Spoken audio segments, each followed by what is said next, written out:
지난 시간 우리는 노아가 이 새를 날려 보내는 그러한 사건을 살펴봤습니다.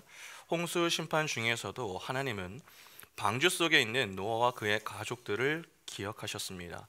비를 그치게 하셨고 물을 줄어들게 하셨으며 배가 안전한 곳에 머물도록 하셨습니다.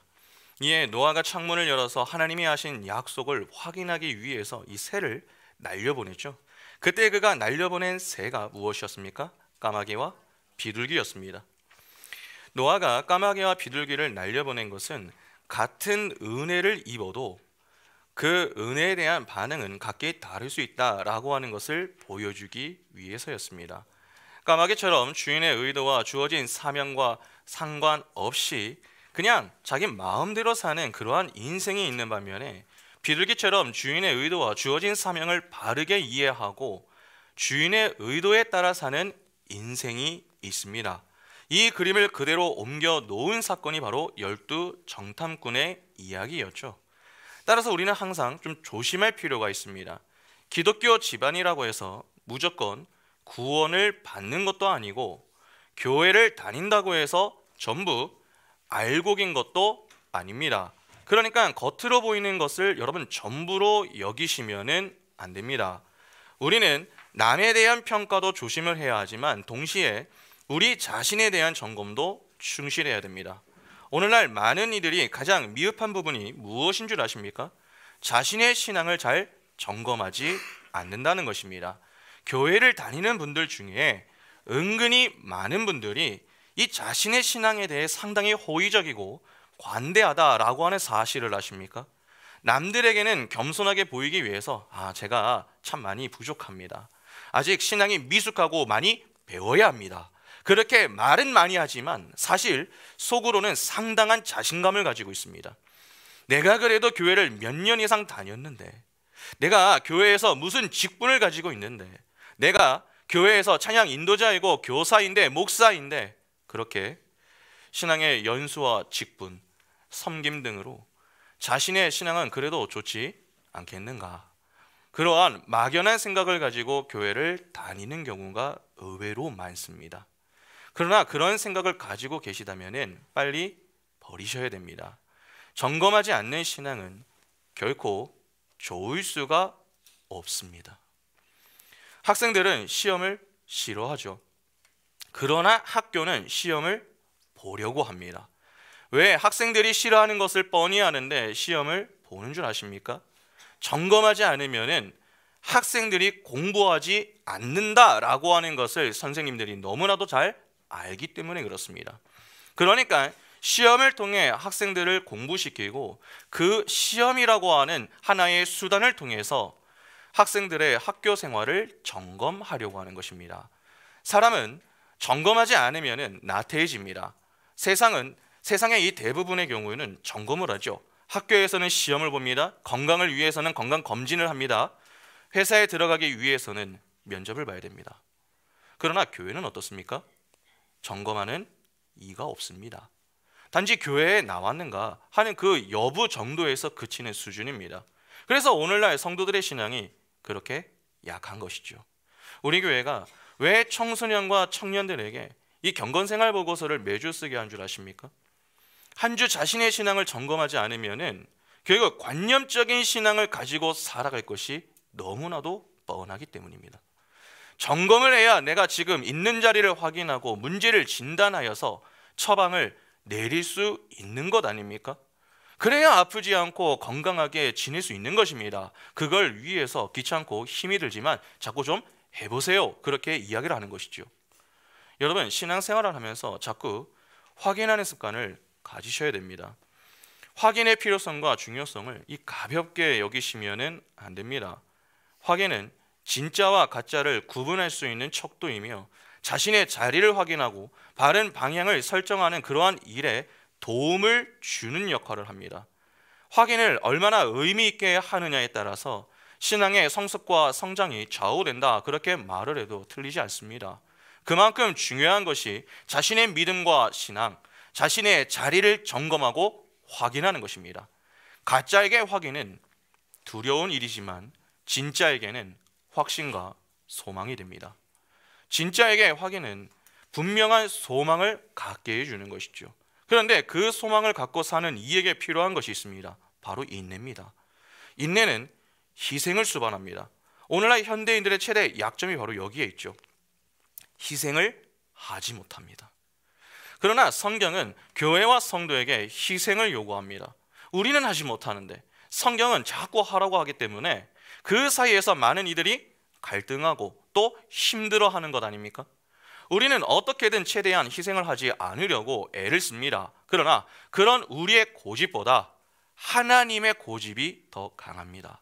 이에 결국 하나님께 백기를 들고 희생하는 자리로 우리가 향하게 되죠. 다시 말해서 자기 부인의 자리로 향하게 된다는 것입니다. 그 속에서 우리는 희생하는 법을 조금씩 배우게 되는데 그 희생을 훈련하고 배우는 과정 속에서 인내의 열매가 나타나게 되는 것입니다. 온전한 희생은요, 오래 참음입니다. 이는 말이 쉽지 온전한 희생이라고 하는 말은요, 인간에게 불가능합니다. 연인 관계를 한번 생각해 보시죠. 연애를 하다 보면은 사랑하는 연인을 위해서 인내를 해야 할 때가 있습니다. 약속한 때가 지났는데 그럼에도 불구하고 기다려야 할 때도 있고, 또 자신에게 자존심 상하는 말을 조금 했지만 그 자리에서 곧바로 화를 내지 않기 위해서 화를 좀 억누르는 그러한 여러 가지, 여러분 연인을 위해서 인내해야 할 때가 있습니다. 그러나 어느 정도까지 인내를 하는 것이지 온전한 희생이라고 하는 것이 가능합니까? 한쪽에서만 자꾸 인내를 하다 보면은 결국 이 서운한 마음이 들기 때문에 하지를 못합니다. 연애 때만 그러한 것이 아니라 결혼하고서도 똑같습니다. 인간이 맺는 모든 관계 속에서 상대를 향한 온전한 희생, 즉 100%의 희생은 사실상 불가능합니다. 내가 80을 희생하면은 상대는 최소한 20 정도는 희생해 주기를 바라는 것이 인간입니다. 어떤 관계 속에서도 100대 0은 없습니다. 그러면 생각해 보시기 바랍니다. 온전한 희생이 불가능하다라고 하는 것은 곧 인간은 무엇을 하지 못한다는 말입니까? 오래 참지 못한다라고 하는 말이 되는 것입니다. 그래서 성경은 오래 참음을 성령의 열매로 제시하는 것이죠. 갈라디아서 5장 22절과 23절에 오직 성령의 열매는 사랑과 희락과 화평과 오래 참음과 자비와 양성과 충성과 온유와 절제니 이 같은 것을 금지할 법이 없느니라. 여러분, 왜 하나님이 교회와 성도에게 오래 참음을 요구하는 줄 아십니까? 성령으로 충만하라는 것입니다. 너의 힘을 의지하지 말고 하나님의 은혜를 소망하며 살라는 것이죠. 하나님이 나의 하나님이 되시고 내가 그분의 백성이 되는 것, 그것이 바로 언약의 핵심 아닙니까? 언약을 붙들고 언약의 하나님을 소망하며 사는 것이 언약 백성이 해야 할 일 아닙니까? 그 언약 백성에게 주시는 것이 바로 하나님의 말씀입니다. 그 말씀에 순종하며 사는 자가 바로 복된 자죠. 그러니까 하나님이 성도에게 희생, 즉 자기 부인의 자리로 인도하시는 이유는 결국 무엇 때문입니까? 복의 자리, 즉 영생과 영광의 자리에 서서 하나님을 찬양하게 하기 위해서입니다. 하나님을 위해 수고하고 섬기고 희생하는 일은 여러분 대단히 중요합니다. 그런 점에서 오래 참음은 성도에게 선택의 문제가 아니라 필수의 문제라고 볼 수 있습니다. 그러면 우리는 이런 질문이 좀 들 수 있죠. 인내를 하되 우리가 잘 인내하기 위해서는 어떻게 해야 하는가 하는 것입니다. 간단합니다. 잘 확인하면 됩니다. 확인이 얼마나 중요한지 이제 이해하시겠죠. 내 첫 자리가 어디인지, 지금 내가 어느 자리에 서 있는지, 내가 가야 할 자리가 어떤 자리인지 우리는 자꾸 확인을 해야 합니다. 그렇게 잘 확인을 해야 잘 인내할 수 있습니다. 하나님과 동행하며 사는 성도가 부지런히 해야 할 일이 바로 이것입니다. 이것이 기본 중에 기본입니다. 그런데 이 기본을 자꾸 무시하기 때문에 우리의 신앙이 단단하지 못한 것입니다. 존 버년이 쓴 철로 역정을 보면은 이 크리스천이 담을 넘어가는 허례와 위선과 대화하는 내용이 나옵니다. 그때 크리스천이 허례와 위선에게 왜 길 입구에 있는 문으로 들어오지 않느냐 그렇게 말을 하면서 문을 통해 들어가지 않고 다른 데로 들어가는 자는 절도며 강도다 그러한 말씀을 모릅니까? 그렇게 물어봅니다. 이에 두 사람이 좁은 문의 입구가 자신들이 살던 그 동네와 좀 멀기 때문에 담을 넘어서 이렇게 들어왔다 그렇게 대답을 했습니다. 이에 크리스천이 그것은 주인의 말씀하신 뜻을 거스르는 짓임을 지적하자 이 허례와 위선이 크리스천에게 자신들은 관습대로 한 것이니 신경을 쓰지 말라고 하며 1000년이 넘게 유지되어 온 관습이기 때문에 아무런 문제가 없다 그렇게 주장을 합니다. 그리고 두 사람이 이렇게 이야기를 하죠. 우리가 이미 이 길에 들어와 있는데 어떻게 해서 들어왔는지가 뭐가 중요한가요? 이러나 저러나 우리는 다 이 길로 들어왔습니다. 보아하니 당신은 좁은 문으로 들어왔나 본데 그리로 온 당신이나 담을 넘어온 우리나 똑같이 이 길 위에 있지 않나요? 도대체 나는 무슨 차이가 있는지 모르겠군요. 이에 크리스천이 그렇게 자신들의 행위에 아무런 문제가 없다고 주장하는 그러한 허례와 위선을 향해서 이렇게 이야기를 합니다. 저는 하나님의 법대로 가고 있지만 당신들은 자기 마음대로 가고 있습니다. 이 길의 주인께 당신들은 이미 강도들입니다. 당신들이 설령 이 길에 끝까지 간다 해도 의인으로 인정을 받을지 참으로 의심스럽군요.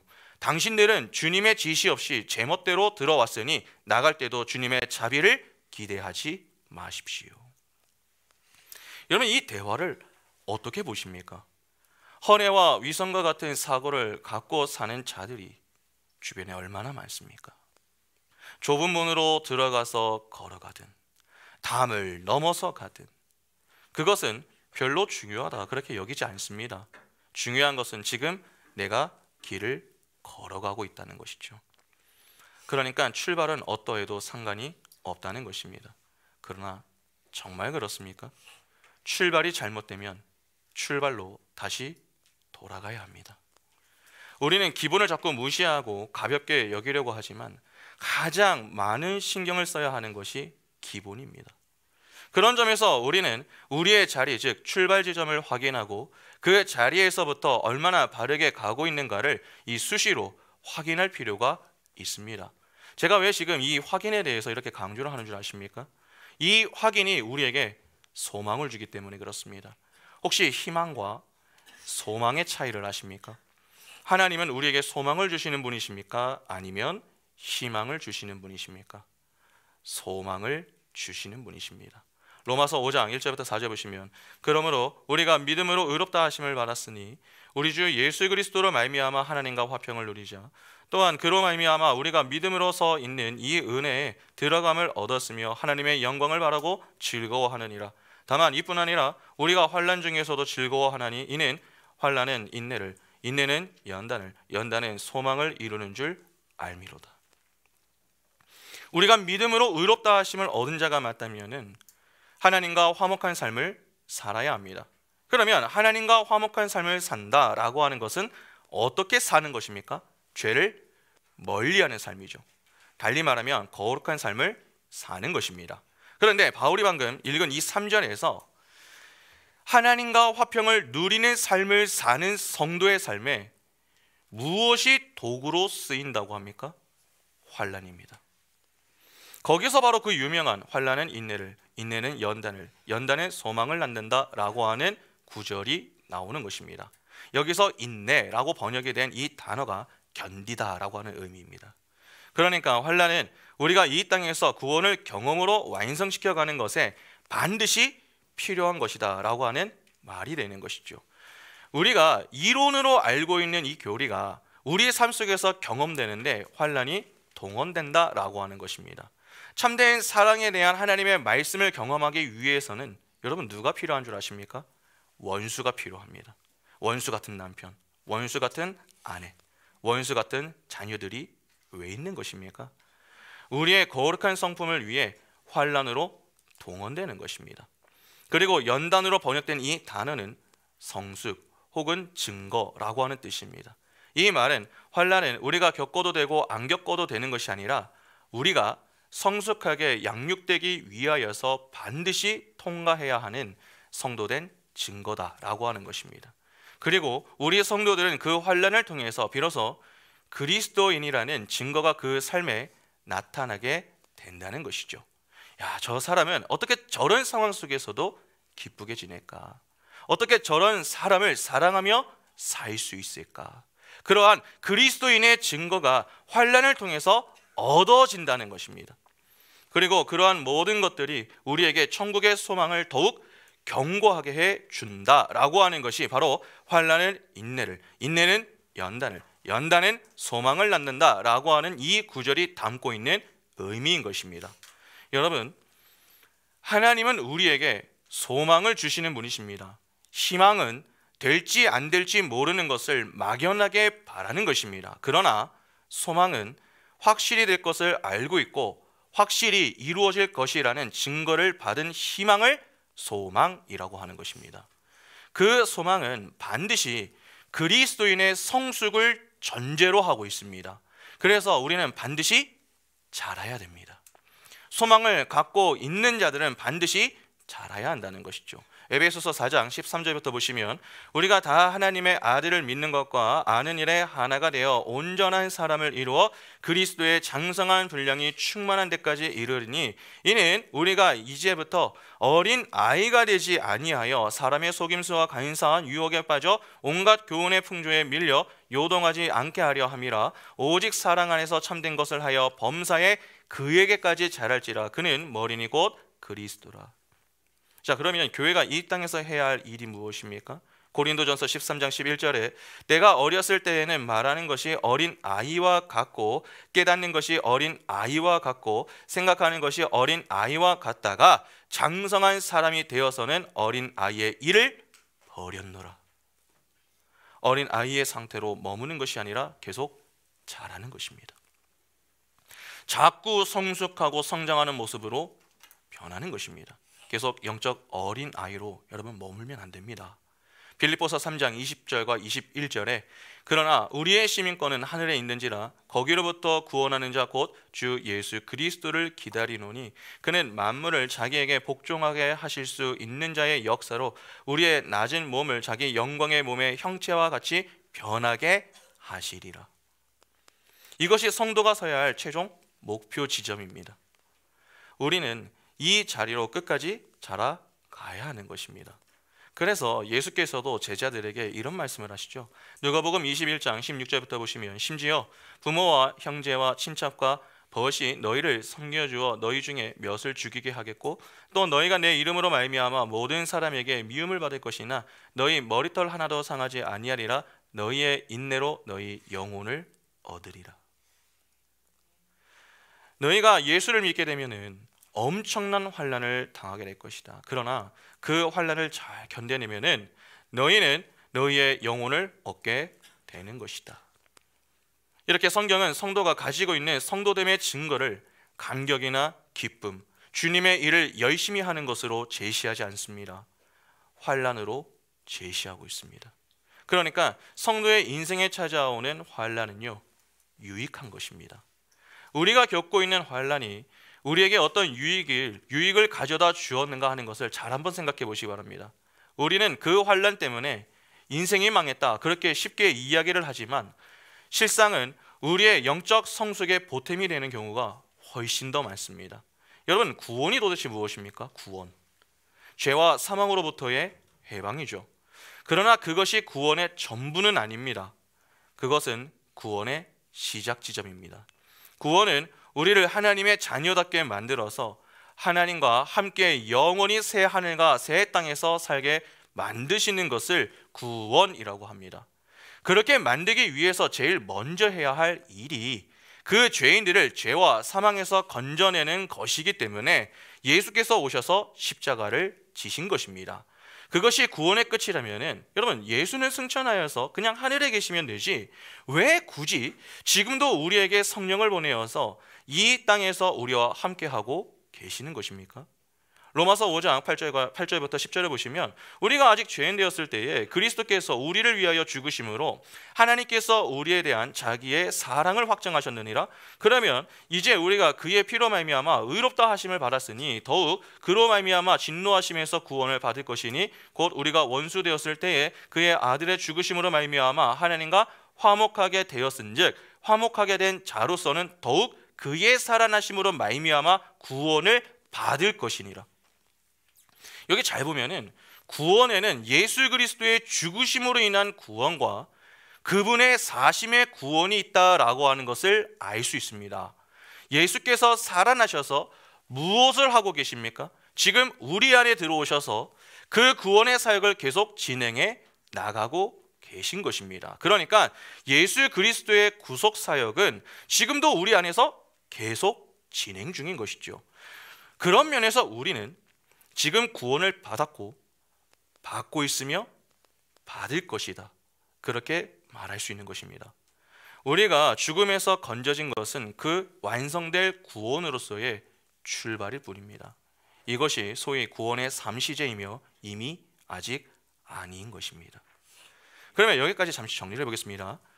구원을 얻은 성도가 맞다면 하나님과 동행하는 삶을 살아야 합니다. 하나님과 동행하는 삶에는 무엇이 주어집니까? 환난이 주어집니다. 그래서 성도는 고난의 삶을 살게 되는 것이죠. 그 고난은 인내를 낳고 인내는 소망을 낳습니다. 이를 구원의 서정으로 본다면 성화의 단계다, 그렇게 볼 수 있겠죠. 성도는 그 성화의 과정을 지나며 지속적으로 자라는 것입니다. 그때 가장 중요한 것이 인내입니다. 고난을 참는 인내가 필요하다 하는 것이죠. 성도가 인내하면서 해야 할 것은 자신의 자리와 하나님의 약속을 확인하는 것입니다. 그때 연단과 소망이 생깁니다. 그렇게 소망을 갖고 살 때에 말씀에 온전히 순종할 수가 있는 것입니다. 그러니까 여러분, 바르게 하셔야 됩니다. 예수 믿으면 고난이 없다, 예수 믿으면 고난을 당하는 것을 견디지 못한다, 예수를 믿으면서 고난 당하는 것을 전혀 견디지 못한다, 이는 둘 중에 하나입니다. 믿음이 없거나 신앙이 어린 것입니다. 여러분, 비슷하게 사는 것하고 정확하게 사는 것은 다릅니다. 우리는 왜 거룩하고 진리대로 사는 것입니까? 그것이 하나님의 기쁨이 되기 때문입니다. 우리는 어떤 문제에 대해 그것이 옳은가 그른가 하는 것을 따지기 이전에 그것이 하나님의 기쁨이 되느냐의 여부를 좀 먼저 생각해 볼 필요가 있습니다. 성도가 하나님의 기쁨을 위해 살기 시작할 때면은 반드시 그때부터 고난이 시작됩니다. 애굽에서 출애굽을 하자 이스라엘에게 고난이 시작되었죠. 예수의 제자들이 예수를 따르자 그때부터 고난이 시작되었습니다. 예수께서 제자들에게 뭐라고 하셨습니까? 나를 따르려거든 자기를 부인하고 자기 십자가를 지고 따라라, 그렇게 말씀하셨습니다. 주님은 자신을 따르기 위해서 십자가를 지고 따르라, 그렇게 말씀하시는데 그 십자가만 빼고 따를 수 있겠습니까? 따르는 것처럼은 보일 수 있습니다. 그러나 그렇게 따르는 것은 오래가지 못합니다. 옳고 그름만을 가지고 하나님을 따를 수 없습니다. 하나님의 기쁨을 생각하며 따라야 제대로 따를 수 있는 것입니다. 여러분, 말씀대로 순종하기 때문에 고난을 당하는 것입니다. 신앙생활이란 구원을 받았기 때문에 하는 것이죠. 그때부터 시작입니다. 시작을 잘하는 것도 중요하지만 시작을 했다면 끝까지 잘하도록 노력을 해야 합니다. 우리는 한 번 잘하는 것에 익숙합니다. 그러나 늘 잘하는 것에 익숙해지셔야 됩니다. 늘 잘하기 위해 해야 하는 것이 바로 확인하는 수고입니다. 아까 경건생활보고서에 대해서 이야기를 했는데 우리 교회가 왜 이 경건생활보고서를 한 달에 한 번 하는 것이 아니라 매주 합니까? 간단합니다. 늘 신앙생활을 잘하기 위해서입니다. 내 신앙을 확인하는 수고를 통해서 신앙이 나태해지지 않기 위해서입니다. 그러니까 영적으로 부지런히 자라기 위해서 하는 것입니다. 이를 달리 표현하면 늘 영적으로 깨어있기 위해서 한다 하는 것입니다. 그 속에서 자신의 자리를 확인하고 하나님의 약속을 확인하며 소망을 가질 수 있어야 하는 것입니다. 확인을 잘해야 끝까지 잘할 수 있는 것입니다. 그러면 성도가 부름을 받는 그 순간부터 할 일은 무엇입니까? 끝까지 그리스도만을 소망하는 것이죠. 그러면 이러한 내용을 가지고 본문을 한번 이해해 보시기 바랍니다. 오늘 본문 13절 보시면 601년 첫째 달 곧 그 달 초 하룻날에 땅 위에서 물이 거친지라 노아가 방주 뚜껑을 제치고 본즉 지면에서 물이 거쳤더라. 본절을 보면은 601년 첫째 달이라고 했습니다. 이는 홍수 심판이 있은 이후 1년이 지났다라고 하는 이 내용이 됨과 동시에 노아의 나이를 보여주는 단서가 되기도 합니다. 여러분, 홍수 심판이 주어질 때에 노아가 몇 세였습니까? 창세기 7장 6절에 보시면 홍수가 땅에 있을 때에 노아가 몇 세입니까? 600세라. 600세였습니다. 600세. 그런데 오늘 본문 13절을 보면 601년이라고 하죠.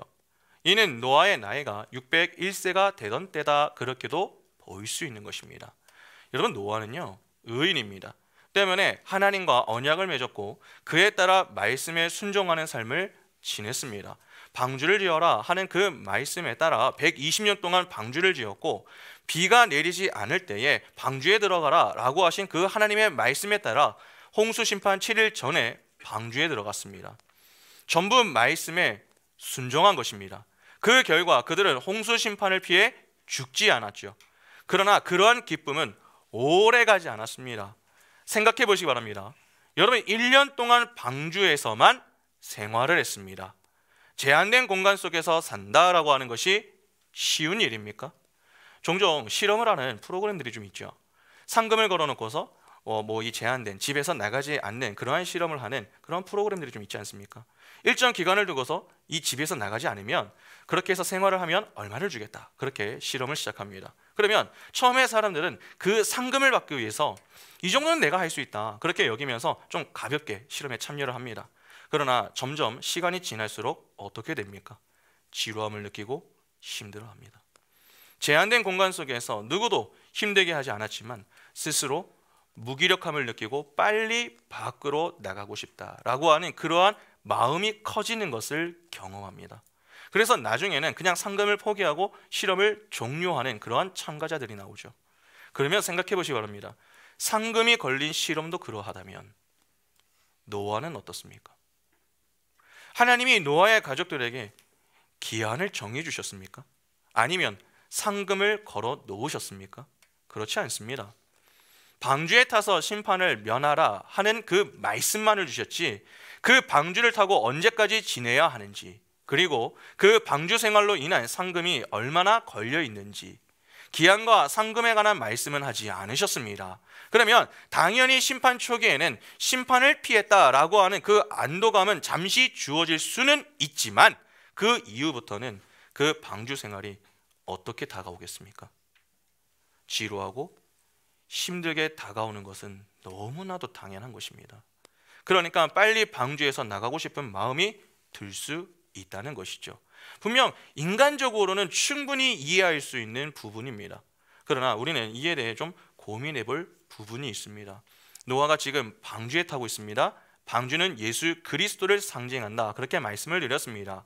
노아가 방주 속에서 지내면 곧 예수 그리스도와 연합된 상태로 지낸다라고 하는 의미가 되는 것 아닙니까? 예수와 연합된 자는 어떻게 지내야 하는 것입니까? 예수로 인해 즐거워하고 예수를 위하여 살아야 합니다. 방주의 창문이 위에나 있는 것도 하늘을 소망하며 하나님만 바라보라 라고 하는 의도 때문이었습니다. 그러니까 하나님만 의지하라 라고 하는 의미로 그렇게 지어 놓은 것이죠. 분명 제한된 공간이 주는 불편함이 있지만 하나님의 말씀으로 들어간 공간이며 또 하나님이 동행해 주시는 곳에서의 생활은 그에게 복된 것입니다. 그러면 그 속에서 노아가 가져야 할 자세는 무엇입니까? 언약에 신실하신 하나님을 소망하면서 언약의 성취를 위해서 지금도 부지런히 일하고 계시는 하나님을 바라보고 믿음으로 말씀을 잠잠히 기다리는 것 아닙니까? 다시 말해서 오래 참는 것이 필요하다는 것입니다. 생각해 보시기 바랍니다. 지금 노아는 하나님의 일하심을 확인한 상태입니다. 비가 내리지 않음을 창문으로 확인을 했습니다. 물이 줄어들어 방주가 아라랏산에 머무는 것을 경험했습니다. 이에 창문을 열고 까마귀와 비둘기를 날려보냈고 그 비둘기가 감람나무 잎사귀를 물고 왔습니다. 이를 통해 노아는 하나님이 방주 속에 있는 그들을 잊지 않으시고 그들을 위하여 보이지 않는 손길로 열심히 일하고 계심을 순차적으로 다 확인을 했습니다. 그러면 그가 할 일이 무엇입니까? 때가 되면 하나님이 방주에서 나올 수 있도록 이 말씀으로 찾아오실 때까지 겸손히 기다리는 것이죠. 그런데 나가고 싶은 열망과 이 방주의 문을 열고 싶은 충동을 느끼면서 내 손이 자꾸 방주의 문에 찾아가고 있다면 어떻게 되겠습니까? 옛날로 돌아가는 모습밖에 되지 않습니다. 이 모습을 그대로 보였던 이들이 출애굽 세대 아닙니까? 지금 이 창세기의 1차 수신자인 광야 생활을 하는 이스라엘을 한번 생각해 보시죠. 여러분, 노아가 하나님의 말씀에 순종하여 방주를 짓고 타서 심판을 피했듯이 이스라엘도 모세를 통해서 주시는 하나님의 말씀에 순종하여 출애굽을 했습니다. 노아는 심판을 피한 이후에 방주 생활을 하였고, 이스라엘은 출애굽을 한 이후에 무슨 생활을 합니까? 광야 생활을 했습니다. 똑같은 그림입니다. 노아에게 방주 생활이 쉽지 않았듯이 이스라엘에게 광야 생활은 쉽지 않았습니다. 그러면 하나님이 이스라엘에게 광야 생활을 허락하신 이유가 무엇 때문입니까?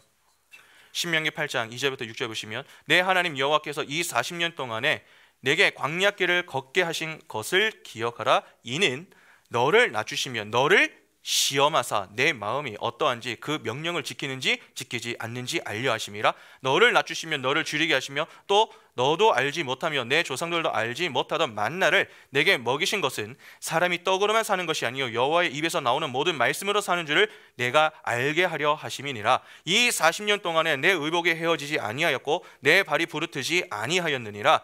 너는 사람이 그 아들을 징계한 같이 내 하나님 여호와께서 너를 징계하시는 줄 마음에 생각하고 내 하나님 여호와의 명령을 지켜 그의 길을 따라가며 그를 경외할지니라. 바로 그들을 시험하기 위해서였습니다. 하나님이 이스라엘에게 광야 생활을 허락하심은 하나님이 주시는 명령에 순종하는가 하는 것의 여부를 확인하기 위해서였습니다. 다시 말해서 하나님을 경외하는가 하는 것을 보기 위해서였다는 것입니다. 이는 그 광야 생활이라고 하는 것이 그들에게 꼭 필요했기 때문에 허락하셨다라고 하는 말 아닙니까? 그러면 이스라엘의 광야 생활이 그러하다면 지금 노아의 방주 생활 역시 하나님이 왜 허락하신 겁니까? 그를 시험하기 위해서입니다. 1년이 넘는 기간 동안 그곳에서 그들이 하나님을 경외하는지, 그리고 자신의 힘과 지혜를 의지하지 않고 하나님의 말씀을 의지하는가 하는 것의 여부를 확인하기 위해서 허락하신 시간이 방주의 시간이었습니다. 오해하시면 안 됩니다. 여러분, 하나님은 전지전능하신 분이십니다. 궁창을 지으시며 하늘의 물과 땅의 물을 나누신 분이 하나 되게 하신 것을 다시 둘로 나누지 못하시겠습니까? 정말 심판이 목적이었다면 그냥 심판 이후에 노아가 이 방주에서 잠시 잠이 들었을 때 물을 둘로 나누어서 곧바로 마른 땅에 내리게 하시면 되는 것 아닙니까? 우리는 그냥 이 성경을 문자 그대로 읽고서 넘어가다가 보니까 야, 그랬구나, 참 힘들었겠다, 그 정도로만 이해를 하려고 합니다. 그러나 조금 생각을 좀 해봐야 됩니다. 하나님은 홍수 심판 이후에도 노아의 가족을 잊지 않으셨습니다. 그런 분이시라면 노아의 가족들을 위해서라도, 답답함을 느끼는 그들을 위해서라도 하루빨리 그 방주 속에서 꺼내주시는 것이 더 적절한 것 아닙니까? 충분히 그럴 능력을 가지고 계십니다. 그리고 그렇게 하실 수도 있었습니다. 그럼에도 불구하고 방주 생활을 허락하셨음은 그 속에 어떤 의도가 있기 때문입니다. 그러면 그것이 무엇입니까? 노아의 믿음을 시험하신 것입니다. 예수와 연합하여 사는 노아가 그 기간 동안 정말 하나님을 경외하며 사는가 하는 그 여부를 확인하셨던 것입니다. 여러분, 혹시 시험을 잘 푸는 비결을 아십니까? 시험을 잘 푸는 비결. 어떻게 해야 시험을 잘 풀 수 있습니까? 시험을 낸 출제자의 의도를 정확하게 파악하면 됩니다. 시험 자체만 보고 시험을 풀면 안 됩니다. 시험의 목적을 바르게 이해하고 풀어야 출제자의 의도에 맞게 답을 써 내려갈 수 있는 것입니다. 그런데 출애굽 세대는 그것을 하지 못했죠. 그래서 문제를 풀기는 풀었는데 잘못된 답을 내놨습니다. 그렇게 하나님의 시험에 통과를 하지 못했던 것입니다. 이스라엘이 내놓았던 답이 무엇이었습니까? 하나님을 향한 오해와 불신으로 인한 반란이라고 하는 답이었습니다. 이전 삶에 대한 그리움을 가지고 시험을 통해 자신들의 인생에 고난과 고통을 주시는 하나님, 빨리 광야에서 꺼내주지 않으시는 그러한 하나님을 향한 불평과 원망으로 하나님을 경외하지 않았습니다. 그것이 반란이라고 하는 하나의 형태로 나타난 것이죠. 이는 하나님이 원하시는 답이 아니었습니다. 소위 오답을 내놓은 것입니다. 그러나 하나님은 오답을 냈다고 포기하시는 분이 아니죠. 사랑의 회초리를 들어서라도 정답을 내도록 교육하시는 분이십니다. 그렇게 실력 있는 신앙인, 즉 자기 백성으로 만들어 약속의 땅으로 인도해 내시는 것입니다. 그것이 이스라엘의 광야 생활이었습니다. 이 그림을 잘 이해하셔야 됩니다. 이스라엘은 힘들어서 그만 풀고 싶다고 할 때마다, 그래서 오답을 내놓을 때마다 하나님은 사랑의 회초리로 훈육하시고 다시 말씀으로 교훈하셨습니다. 나를 따라오려거든 자기를 부인하고 자기 십자가를 지고 따라야 한다라고 하는 그 주님의 말씀처럼 이스라엘에게 내가 거룩하니 너희도 거룩해야 한다, 그러한 말씀을 일관되게 주셨습니다. 그러니까 그들에게 인내하는 법을 가르치시며 희생과 수고를 해야 함을 반복적으로 교훈해 주셨던 것입니다. 공부를 해 보신 분들은 아시겠지만 공부가 쉬운가요? 공부는 어렵습니다. 일단 공부를 하려면 무엇이 좀 무거워야 됩니까? 엉덩이가 무거워야 됩니다. 앉아 있어야 집중을 하지 않습니까? 엉덩이가 가벼운 사람들은 공부를 제대로 하지 못합니다. 그러나 그 훈련부터 해야 나머지를 제대로 할 수 있는 것입니다. 진득하게 앉아서 모르는 것은 찾아보고 어중간한 것은 확인해보고, 그래서 정확하게 아는 것을 정리해서 내 언어로 표현할 수 있을 때까지 반복하고 또 반복하는 무한 반복의 과정을 거쳐서 완벽하게 자신의 것으로 만들어야 진짜 실력자가 되는 것입니다. 성도의 신앙생활이 바로 그러해야 한다는 것이죠. 그러니까 신앙생활을 제대로 하기 위해서는 여러분 꼼꼼함과 인내심 그리고 부지런함이 수반되어야 하기 때문에 조금 귀찮고 힘든 것이 사실입니다. 그런데 오늘날 대부분 많은 사람들이 어떻게 신앙생활을 하려고 합니까? 그냥 적당히 대충 하면서 편하게 신앙생활을 하려고 합니다. 최대한 편하고 쉽게 해야 돼 하나님께 어떻게든 많은 것을 얻어내려고 하는 것이죠. 그러니까 일단 편함을 추구하려고 하는 것입니다. 그러나 성경은 예수 믿는 성도는 편함을 위해서 부름받은 자들이 아니라 수고해야 하는 자들로 부름을 받았다라고 하는 것을 분명하게 밝히고 있습니다. 요한계시록 14장 13절에 보시면 또 내가 들으니 하늘에서 음성이 나서 이르되 기록하라, 지금 이후로 주 안에서 죽는 자들은 복이 있도다 하심에 성령이 이르시되 그러하다 그들이 수고를 그치고 쉬리니 이는 그들이 행한 일이 따름이라 하시더라. 여러분 본절을 잘 보시면은 주 안에서 죽는 자들에게 복이 있다 그렇게 말씀합니다. 그런데 그 이후에 주어지는 말을 보면 어떻습니까? 수고가 그치고 쉼이 주어진다라고 하죠. 그러면 적어도 살아있는 동안에는 늘 무엇이 있다는 말입니까? 수고가 있다는 것이죠. 우리는 예수 믿고 수고하는 자들로 부름을 받은 것이지 쉬는 자들로 부름을 받은 것은 아닙니다. 수고를 해야 합니다. 그 수고를 위해서 반드시 수반되어야 하는 것이 인내입니다. 그런데 주님이 요구하시는 인내는 적당한 인내가 아니죠. 온전한 인내입니다. 오늘 본문 13절과 14절을 보시면은 601년 첫째 달 곧 그 달 초 하룻날에 땅 위에서 물이 거친지라 노아가 방주 뚜껑을 제치고 본즉 지면에서 물이 거쳤더니 둘째 달 22렛 날에 땅이 말랐더라. 여러분 본문을 보면은 땅이 마른 것은 601년 1월입니다. 그런데 하나님의 말씀은 언제 주어진 줄 아십니까? 2월 27일입니다. 그러니까 마른 땅을 확인하고도 노아는 거의 2달 동안 방주에 더 머물렀던 것이죠. 이미 내 눈으로 땅이 말랐음을 다 확인하고도 곧바로 나가지 않았습니다. 그 기간에 그에게 얼마나 힘든 시간이었겠습니까? 왜 말씀을 안 주지? 그렇게 답답한 마음이 들지 않겠습니까? 내가 할 수 없는 상황 속에서의 기다림은 그래도 괜찮습니다. 그러나 내가 무언가를 할 수 있는 상황 속에서의 기다림은 조금 다릅니다. 전자보다 후자의 기다림이 훨씬 더 힘듭니다. 지금 노아는 마음만 먹으면 언제든지 얼마든지 나갈 수 있습니다. 그래서 마지막 2달이 그에게는 더 힘이 든 것입니다. 홍해바다를 가르칠 때도 한번 볼까요? 출애굽기 14장 10절부터 21절 보시면 바로가 가까이 올 때에 이스라엘 자손이 눈을 들어 본즉 애굽 사람들이 자기들 뒤에 이른지라 이스라엘 자손이 심히 두려워하여 여호와께 부르짖고 그들이 또 모세에게 이르되 애굽에 매장지가 없어서 당신이 우리를 이끌어내어 이 광야에서 죽게 하느냐 어찌하여 당신이 우리를 애굽에서 이끌어내어 우리에게 이같이 하느냐 우리가 애굽에서 당신에게 이른 말이 이것이 아니냐 이르기를 우리를 내버려두라 우리가 애굽 사람을 섬길 것이라 하지 아니하더냐 애굽 사람을 섬기 남기는 것이 광야에서 죽는 것보다 낫겠노라. 모세가 백성에게 이르되 너희는 두려워하지 말고 가만히 서서 여호와께서 오늘 너희를 위하여 행하시는 구원을 보라. 너희가 오늘 본 애굽 사람을 영원히 다시 보지 아니하리라. 여호와께서 너희를 위하여 싸우시리니 너희는 가만히 있을지니라. 여호와께서 모세에게 이르시되 너는 어찌하여 내게 부르짖느냐. 이스라엘 자손에게 명령하여 앞으로 나아가게 하고 지팡이를 들고 손을 바다 위로 내밀어 그것이 갈라지게 하라. 이스라엘 자손이 바다 가운데에서 마른 땅으로 행하리라. 내가 애굽 사람들의 마음을 완악하게 할 것인지 그들이 그 뒤를 따라 들어갈 것이라. 내가 바로와 그의 모든 군대와 그의 병거와 마병으로 말미암아 영광을 얻으리니 내가 바로와 그의 병거와 마병으로 말미암아 영광을 얻을 때에야 애굽 사람들이 나를 여호와인 줄 알리라 하시더니 이스라엘 진 앞에 가던 하나님의 사자가 그들의 뒤로 옮겨가매 구름 기둥도 앞에서 그 뒤로 옮겨 애굽 진과 이스라엘 진 사이에 이르러 서니 저쪽에는 구름과 흑암이 있고 이쪽에는 밤이 밝음으로 밤새도록 저쪽이 이쪽에 가까이 못하였더라. 모세가 바다 위로 손을 내밀매 여호와께서 큰 동풍이 밤새도록 바닷물을 물러가게 하시니 물이 갈라져 바다가 마른 땅이 된지라. 여러분 여기 내용을 잘 보시면은 동풍이 지금 계속 그냥 불고 있습니다.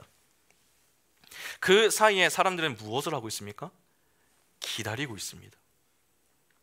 60만에 해당하는 이들이 그냥 계속 기다리는 것이죠. 땅이 마를 때까지 인내를 해야 했던 것입니다. 왜 인내를 해야 합니까? 왜 하나님은 이스라엘을 계속 기다리게 하시느냐 하는 것이죠. 그래야 그들이 잘 건널 수 있기 때문입니다. 여러분 하나님은요 급하다고 서두르지 않으십니다. 하나님은 그분이 생각하신 타이밍에 일을 하시죠. 순리대로 일을 하신다는 것입니다. 그러면 그때 하나님의 백성이 할 일은 무엇입니까? 그때까지 잠잠히 하나님을 믿고 기다리는 것입니다. 믿음과 인내는 따로 떨어져 있지 않습니다. 서로 밀접하게 붙어 있습니다. 방주에서 나오기 전 2달 동안의 방주 생활은 동풍으로 홍해를 마른 땅으로 만들기 위해 이스라엘이 힘겹게 기다리던 시간과 거의 흡사합니다. 이스라엘 편에서는 두렵고 힘들며 급한 마음이 들죠. 혹시나 뒤에서 추격해오는 바로의 군대에 의해서 붙잡히는 것은 아닌지, 또 그로 인해 그들의 생명이 위태롭게 되는 것은 아닌지 마음에 조바심이 듭니다. 그러나 하나님은 급하다고 대충 일하고 넘어가지 않으십니다. 철저하게 예비하고 그분의 때에 일을 하십니다. 자기 백성을 구원해야 한다고 예수를 예상한 때보다 일찍 보내주셨습니까? 그렇지 않습니다. 하나님이 계획하신 그 때에 보내셨습니다. 미리 오지도 않고 늦게 오지도 않으셨습니다. 하나님이 정하신 정확한 때에 오셨습니다. 모든 일은 하나님의 계획표에 따라 정하신 때에 일어납니다. 여러분 잘 한번 생각해 보십시오. 출애굽의 때는 누가 정했습니까? 이스라엘이 정한 게 아닙니다. 아브라함에게 약속하신 그 때는 하나님이 정하셨습니다. 가나안 땅에 지금 들어가는 것도 똑같죠. 하나님이 자꾸 우리 같을 것이다 그렇게 여기는 것은 잘못된 것입니다. 하나님은 수시로 우리를 시험하신다라고 하는 사실을 여러분 아셔야 됩니다. 사울이 블레셋과의 전쟁을 할 때 사무엘이 좀 늦게 간 적이 있었죠. 사울 편에서는 늦었다 그렇게 볼 수 있지만 사실 완전히 늦은 것은 아니었습니다. 그런데 사무엘이 늦게 오니까 어떻게 합니까? 하나님의 때를 맞추어서 기다리는 것이 아니라 그냥 자신의 때에 그냥 제사를 드립니다. 사무엘상 13장 1절부터 보시면 사울이 왕이 될 때에 40세라 그가 이스라엘을 다스린 지 2년에 이스라엘 사람 3,000명을 택하여 그 중에서 2,000명은 자기와 함께 믹마스와 베델산에 있게 하고 1,000명은 요나단과 함께 베냐민 기브아에 있게 하고 남은 백성은 각기 장막으로 보내니라. 요나단이 게바에 있는 블레셋 사람의 수비대를 치매 블레셋 사람이 이를 들은지라 사울이 온 땅에 나팔을 불어 이르되 히브리 사람들은 들으라 하니 온 이스라엘이 사울이 블레셋 사람들의 수비대를 친 것과 이스라엘이 블레셋 사람들의 미움을 받게 되었다 함을 듣고 그 백성이 길갈로 모여 사울을 따르니라. 블레셋 사람들이 이스라엘과 싸우려고 모였는데 병거가 3만이요 마병이 6,000명이요 백성은 해변에 모래같이 많더라. 이 말은 셀 수가 없을 만큼 그냥 많았다는 말입니다. 그들이 올라와 벳 아웬 동쪽 믹마스에 진침해 이스라엘 사람들이 위급함을 보고 절박하여 굴과 수풀과 바위 틈과 은밀한 곳과 웅덩이에 숨으며 어떤 히브리 사람들은 요단을 건너 각각 길르앗 땅으로 가되 사울은 아직 길갈에 있고 그를 따른 모든 백성은 떨더라. 사울은 사무엘이 정한 기한대로 이레 동안을 기다렸으나 사무엘이 길갈로 오지 아니함에 백성이 사울에게 흩어지는지라. 사울이 이르되 번제와 화목제물을 이리로 가져오라 하여 번제를 드렸더니. 사무엘이 올 때까지 사울이 일단 기다리기는 했습니다. 그러나 생각한 때보다 늦게 오니까 이후에는 어떻게 합니까? 그냥 자기가 직접 제사를 드립니다. 여러분, 당시에 왕과 제사장의 일은요, 분리가 되어 있었습니다. 왕이라고 해서 제사장의 일을 함부로 할 수가 없었습니다. 그런데 사울이 상황이 좀 급박하니까 제사장의 일을 자신이 수행을 합니다. 이런 상황이라면 하나님도 이해하실 거예요. 그렇게 합리화하면서 그냥 일을 한 것입니다. 그런데 그 번제가 끝나자마자 사무엘이 도착을 합니다. 그 모습에 사무엘이 뭐라고 합니까? 사무엘상 13장 10절부터 15절에 번제 드리기를 마치자 사무엘이 온지라. 사울이 나가 맞으며 문안함에 사무엘이 이르되 왕이 행하신 것이 무엇이냐 하니 사울이 이르되 백성은 내게서 흩어지고 당신은 정한 날 안에 오지 아니하고 블레셋 사람은 믹마스에 모였음을 내가 보았으므로 이에 내가 이르기를 블레셋 사람들이 나를 치러 길갈로 내려오겠거늘 내가 여호와께 은혜를 간구하지 못하였다 하고 부득이하여 번제를 드렸나이다 하니라. 사무엘이 사울에게 이르되 왕이 망령되이 행하였도다. 왕의 하나님 여호와께서 왕에게 내리신 명령을 지키지 아니하였도다. 그리하였더라면 여호와께서 이스라엘 위에 왕의 나라를 영원히 세우셨을 것이거늘 지금은 왕의 나라가 길지 못할 것이라 여호와께서 왕에게 명령하신 바를 왕이 지키지 아니하였으므로 여호와께서 그의 마음에 맞는 사람을 구하여 여호와께서 그를 그의 백성의 지도자로 삼으셨느니라 하고 사무엘이 일어나 길갈에서 떠나 베냐민 기브야로 올라가니라. 사울이 자기와 함께한 백성의 수를 세어보니 600명 가량이라. 부득이하게 제사를 드렸습니다. 그렇게 말하는 여러분 사울을 향해서 사무엘이 크게 책망을 합니다. 사무엘의 책망을 요약하면 왕은 하나님의 시험을 통과하지 못했습니다 하는 것입니다. 여러분, 오래 참음과 관련을 해서 우리가 오해하지 말아야 할 게 있습니다. 내가 참을 만큼 참았다고, 그래서 내가 내 마음대로 했다고 하나님이 이해해 주시는 것은 아닙니다. 이 정도 참았으면 하나님도 이해하실 거야.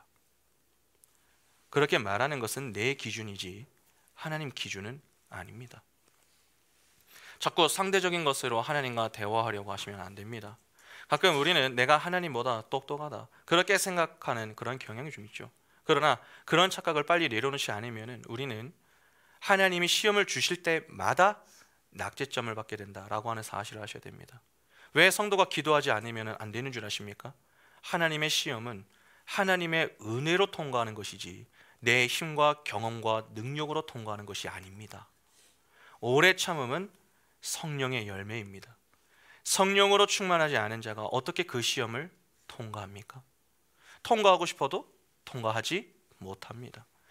그러니까 자꾸 기도하지 않으면서 일이 꼬이면 답답하다 그렇게 말씀하지 마시고 기도의 자리에 나와서 기도를 하시기 바랍니다.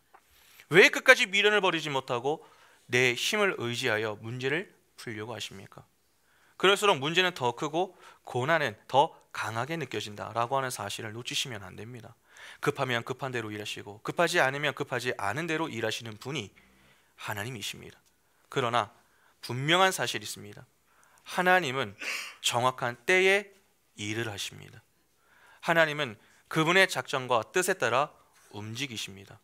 인간이라면 누구에게나 조바심이나 조급함이 생길 수 있습니다. 그러나 믿는 자는 자신의 조급함을 하나님께 맡기는 법을 배워야 합니다. 그래서 하나님의 때까지 힘들지만 인내하며 그 때를 소망할 수 있어야 하는 것이죠. 그런 자리에 우리가 설 수 있어야 하는 것입니다. 신앙의 성숙과 성장이 여러분 왜 필요한 것입니까? 바로 이러한 이유 때문에 필요한 것입니다. 신앙이 없는데 어떻게 하나님의 때까지 기다리며 하나님의 약속을 받습니까? 하나님의 약속을 받지 못했는데 어떻게 하나님의 일을 합니까? 영적 어린 아이로 머물면은 아무것도 하지 못합니다. 그래서 성경은 자꾸 교회와 성도를 향해서 자라야 한다, 자라야 한다. 그것을 강조하는 것입니다. 여러분, 우리가 예상하는 때보다 하나님의 때가 가장 정확하고 안전합니다. 그때까지 우리가 할 일은 자꾸 조바심을 내면서 안절부절하지 못하여서 불평하는 것이 아니라 잠잠히 하나님의 때까지 믿음으로 인내하는 것입니다. 하나님보다 앞서지 않고 잠잠히 하나님의 때까지 그 말씀을 기다리는 것, 그리고 말씀이 주어질 때에 하나님의 말씀에 바르게 반응하여서 믿음으로 순종하는 것이 바로 우리가 할 일인 것입니다. 다시 말해서 하나님을 믿는 것, 그것이 우리가 할 일이라는 것입니다. 노아가 자신의 두 눈으로 땅이 말랐음을 확인하고도 내려오지 않았다고 했습니다. 그가 내려오지 않은 이유는 다른 이유 때문이 아닙니다. 내려올 능력이 없었기 때문도 아니고 심판을 받을까 무서웠기 때문도 아닙니다. 하나님의 말씀이 주어지지 않았기 때문입니다. 그동안 노아는 단 한 번도 하나님의 말씀보다 앞서지 않았습니다. 방주를 만드는 것도, 방주에 들어가는 것도 하나님의 말씀이 먼저였습니다. 그러면 방주에서 나오는 것도 하나님의 말씀이 앞서는 것이 당연한 것 아닙니까? 그래서 기다렸던 것입니다. 하나님이 우리를 기억하시고 우리를 위하여 일하고 계시다면 그 하나님이 우리에게 방주에서 내려야 할 때에 반드시 말씀을 주실 것이다. 그러한 믿음의 확신을 가지고 믿음으로 인내했던 것입니다. 다시 말해서 그는 하나님을 믿는 믿음을 가지고 있었던 것이죠. 그러니까 그는 하나님을 믿는 믿음으로 하나님의 말씀보다 앞서는 우를 범하지 않았던 것입니다. 그렇게 믿음을 갖고 오래 참으며 사는 노아의 인생에 하나님이 어떻게 찾아오십니까? 말씀으로 찾아오십니다. 15절부터 19절을 보시면은 하나님이 노아에게 말씀하여 이르시되 너는 내 아내와 내 아들들과 내 며느리들과 함께 방주에서 나오고 너와 함께한 모든 혈력 있는 생물 곧 새와 가축과 땅에 기는 모든 것을 다 이끌어내라. 이것들이 땅에서 생육하고 땅에서 번성하리라 하시며 노아가 그 아들들과 그의 아내와 그 며느리들과 함께 나왔고 땅 위의 모든 동물 곧 모든 짐승과 모든 기는 것과 모든 새도 그 종류대로 방주에서 나왔더라. 믿음으로 말씀을 기다렸던 그의 인생에 말씀으로 찾아와 복을 약속하시며 노아의 마음을 위로해 주시는 그러한 장면이 나옵니다. 의인은 믿음으로 말미암아 살리라 하는 말씀과 같이 거짓말처럼 하나님이 말씀으로 찾아와 그에게 방주에서 내려와라 그렇게 말씀하시며 복을 약속해 주십니다. 그러면 이 이야기를 통해서 교훈하고자 하는 내용이 무엇입니까? 광야 생활 중에 있는 이스라엘이 가져야 할 것이 무엇이냐는 것입니다. 하나님을 경외하는 것이라는 것입니다. 하나님을 믿는 믿음을 가지고 살기만 하면 된다는 것이죠.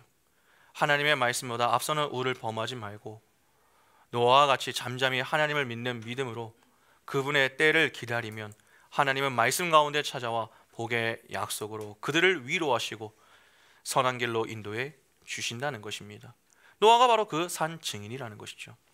이는 오늘 우리에게도 상당한 위로가 되는 내용이 아닐 수 없습니다. 광야 인생을 사는 우리의 인생은 이스라엘과 같을 때가 많습니다. 답을 내놓기는 합니다. 그러나 엉뚱한 답일 때가 많습니다.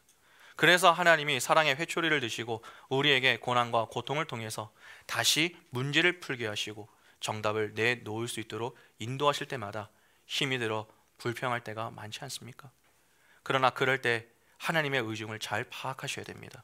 하나님이 우리에게 광야 인생을 허락하신 것은 그 과정이 필요하기 때문에 허락하신 것입니다. 그 가운데 우리를 수시로 시험하시면서 우리가 어떤 마음으로 살아가고 있는가 하는 것을 확인하시려고 하는 겁니다. 그러면 우리가 할 일은 무엇입니까? 하나님의 말씀을 통해서 하나님의 뜻을 깨닫고 하나님을 잠잠히 소망하며 그 하나님의 때까지 하나님을 의지하며 인내하는 것입니다. 인내는 내가 내 의지로 할 수 있는 것이 아닙니다. 내가 오늘부터 참아야지 그렇다고 해서 참아지는 것이 아닙니다. 인내는 성령께서 성령의 은혜로 할 수 있도록 도우시는 것입니다. 그래서 우리에게는 하나님의 은혜가 그렇게 절실히 필요한 것이죠. 성도는 항상 겸손히 하나님의 은혜를 구해야 합니다. 하나님은 우리를 위하여 은혜의 방편으로 무엇을 허락하셨습니까? 말씀과 기도를 허락하셨습니다. 그것을 적절히 활용할 줄 아는 지혜가 오늘 우리에게 필요한 것이죠. 하나님이 우리를 자꾸 말씀과 기도의 자리로 인도하시는 이유는요, 간단합니다. 그 은혜의 충만함으로 우리의 힘을 의지하지 않고 하나님의 은혜를 힘입어 끝까지 하나님을 소망하라는 것입니다. 여러분, 방주에서 내려오는 것 중요합니다. 그러나 방주에서 어떻게 내려오느냐는 더 중요합니다. 우리는 선택을 해야 됩니다. 내가 내 힘을 의지해서 방주의 문을 열고 나올 것인가? 아니면 하나님의 때까지 잠잠히 하나님의 말씀을 기다리면서 그 말씀을 듣고 난 이후에 방주에서 내려올 것인가? 양자택일을 해야 됩니다. 어떤 선택을 하시겠습니까? 내게 편한 것은 전자입니다. 내 마음대로 하는 것. 그러나 우리는 후자를 택해야 됩니다. 하나님의 말씀이 있을 때까지 기다려야 됩니다. 내 선택은 옳을 수도 있지만 틀릴 수도 있습니다. 내 판단은 정확한 것 같지만 그렇지 않을 때가 더 많습니다. 그러나 하나님의 선택은 늘 옳습니다. 하나님의 판단은 항상 정확합니다. 그렇다면 내 때보다 하나님의 때를 잠잠히 기다리는 것이 우리에게 더 좋고 더 안전한 것 아니겠습니까? 조바심 내지 마시기 바랍니다. 하나님이 하나님의 때에 우리의 인생에 꼭 필요한 말씀으로 찾아오십니다. 나를 믿지 말고 하나님을 믿으시기 바랍니다. 나와 달리 하나님은 실수가 없으시며 그분은 항상 오르시며 전지전능하신 분이십니다. 그 오르신 하나님이 자기 백성을 잊지 않으시고 항상 동행하시며 선하게 인도하시는 분이신데 무엇을 두려워하고 무엇에 조바심을 내려고 하십니까? 하나님이 가장 좋고 합당한 때를 예비하고 기다리고 계십니다. 우리는 그때까지 잠잠히 믿음으로 내 자리를 확인하며 소망을 가지고 주님의 말씀을 기다리면 됩니다. 그렇게 믿음으로 인내하면 하나님은 하나님의 때에 자기 백성에게 말씀으로 찾아와 복을 약속하시며 위로해 주십니다. 그 복의 약속을 받아 복의 자리로 향하는 이들이 바로 교회와 성도인 우리입니다. 그 사실을 기억하며 하나님의 때까지 다른 곳에 눈을 돌리지 않고 오직 하나님만 소망함으로 하나님의 말씀에 따라 방주에서 내려온 그 노아와 같이 우리도 주의 때에 주시는 그 말씀에 따라 약속하신 땅 영광의 자리에 서서 하나님을 찬미하는 복된 인생이 바로 우리 모두의 인생이 다 될 수 있기를 간절히 소망합니다.